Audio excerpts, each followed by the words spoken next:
Bismillah barkeb borom Touba ila Touba toogay amatul 18 safar dis koy màggal ndax Serigne Bamba ne ca njaareem képp koo xam ne sama mbégte sa mbéga na nga ma ci santale sunu borom ci bis bi. Cette date marque le départ en exil du fondateur du mouridisme. Ce fut le début des épreuves endurées par Cheikh Ahmadou Bamba, mais aussi l'aboutissement de sa mission.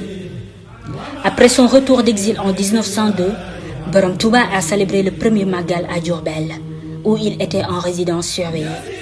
Chacun à ce moment-là fêtait le Magal chez soi.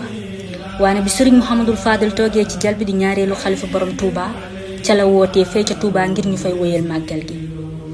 So we must give body and soul for the success of this Muslim celebration that is the great Magal of Touba.